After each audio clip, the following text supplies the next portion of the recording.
Hey everybody, I'm Cole and I'm here with Kristina. We're about to head into the Monticello Help Center to talk to Mary.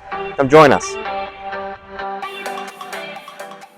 here with Mary at Monticello Help Center for our Chamber Chat episode, and we have some questions just to get to know you and the Monticello Help Center to teach everyone about what this gem in town is all about. Wonderful. So Mary, can you start by telling us a bit about the Monticello Help Center and your role? The Monticello Help Center was started 50 years ago, 50 last year, so we're actually into year 51. Started by area churches, and it has grown since. My role here is to make sure that we get enough food to feed those who are in need, make sure we have enough volunteers, and make sure everything runs smoothly and we get out into the community and partner with them. How many years have you been here?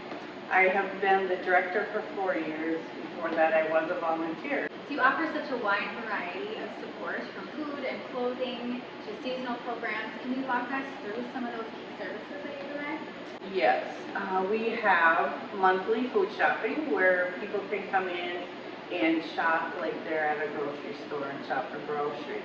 We also have a drive-through food distribution where you don't even have to get out of your car. You pull up and we have prepackaged dry goods, meats, dairy, and produce, and we load it into your car. We have our clothing center, which you can get up to 20 free items every week in our clothing store. We have a kids kitchen that runs during the summer when they're not getting school supply or school lunches. We have a Thanksgiving basket where we hand out a turkey and all of the fixings for a Thanksgiving basket. We have our Kids Christmas, which is a big one for our volunteers. They get to walk with our clients' children, and they get to pick out Christmas gifts for their siblings, their parents, and their grandparents. And all of those items are donated from the public. Wonderful. So we understand you just expanded. What inspired you to do that project, and how has it helped you in the community today? Well, I never thought I'd have to. We moved into this building. We moved from the back of the old DMV, which was 800 square foot. We moved into this building, which was 8,000 square foot. So we thought we would never reach capacity. Because at that time, it was such a large move. It was, yes. 4 years later, we're looking and, we're getting over 100 new clients every month, and we're trying to keep up on orders, and we're running out of space, and we get more people into our clothing center. So next door came available. There was an office space, and we said, we need that space. Take it now before somebody else moves in there, and we don't have that opportunity. So we took over the space, we moved the clothing center over there, and now we have more room for anything we need. And we have a new community room is what we're calling it. And we've had CPR classes, mini CPR classes here. We have our board meetings here. We're open to anybody in the public or businesses who want to come in and use that space for a meeting or whatever they might have. So would you say you have like a particular story that kind of captures what the help center means to the people you serve? Every day there's somebody in here, a client who you see that definitely needs help and assistance with food. We had a grandmother in here who just got custody of her grandchildren. It was a last minute thing. She came in, she had no food for the grandkids, so just things like that. We're here to support them. We're here to support those people who have to decide whether they are paying for their medication or buying food. We prefer they pay for their medication and come in and get food here.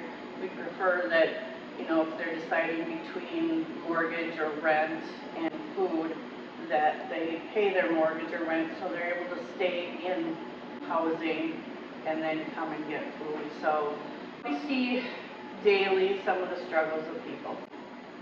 And you work with so many local partners, businesses, churches, and schools. How important are those community connections to your mission? They're the most important.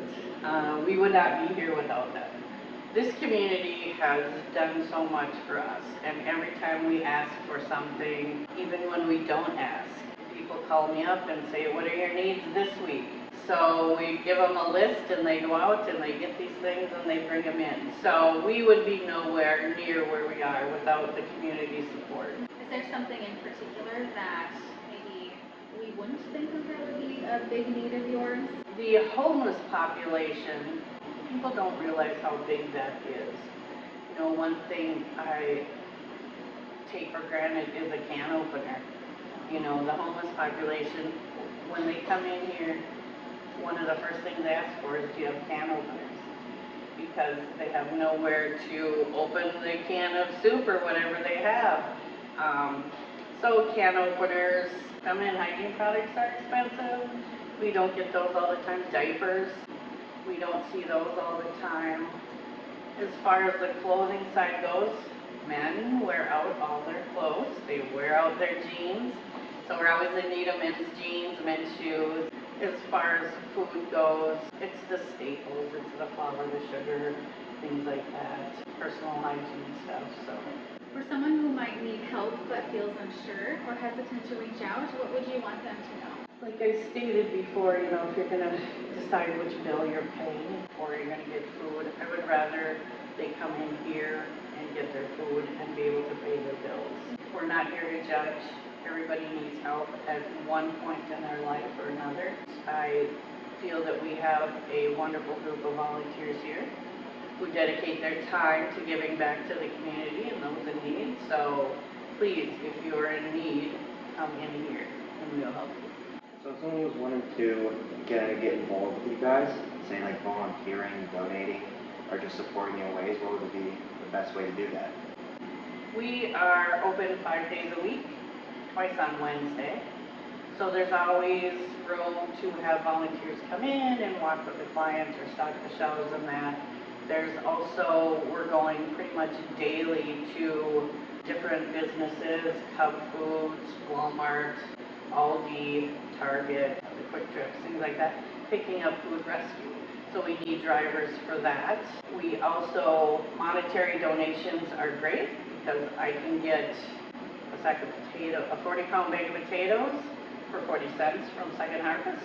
So the money that you donate always goes farther with the food that I can get rather than if you went to the store and bought those potatoes. And any food donations that you do want to bring in, we gladly take those. There's only certain things that we can get at Second Harvest and from Food Rescue. So there's many ways to help out. And being the end of gardening season, we have fresh produce behind us. We do.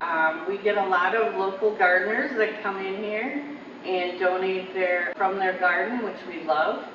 We also have 5 raised garden beds out on the side that we plant every spring. And like I say, my last name is Gardner, but I would prefer somebody else did that because I'm not the best at it.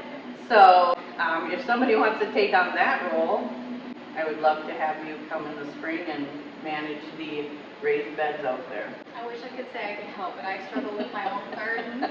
We have a love-hate relationship.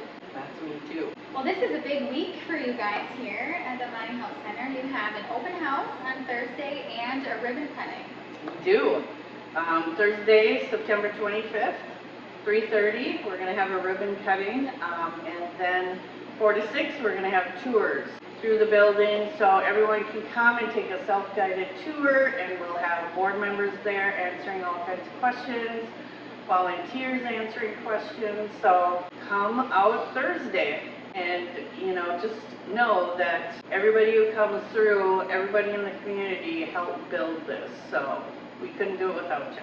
Well, we're here interviewing Mary today, and in front of us we have 2 volunteers cleaning the windows, and what is the gal on the ladder doing? Cleaning the soffits? I think she's trying to get rid of those spider webs. And So they are prepping for their open house and ribbon cutting next week. Come on out Thursday, 3:30 for the ribbon cutting, open house from 4 to 6. We can't wait to see your new space. good deal. I can't wait to have you here. Right. Well, anything else you want us to know about Monticello Help Center, or? Stop in anytime. We can have a chat, go over things. You can volunteer, donate, whatever you want. That's wonderful. Wonderful. Well, thanks so much for being on our Chamber Chat this afternoon. Thanks for having me. And we look forward to the ribbon cutting open house later this week. All right, I'll see you later this week. Thanks for tuning in, everyone. Bye-bye.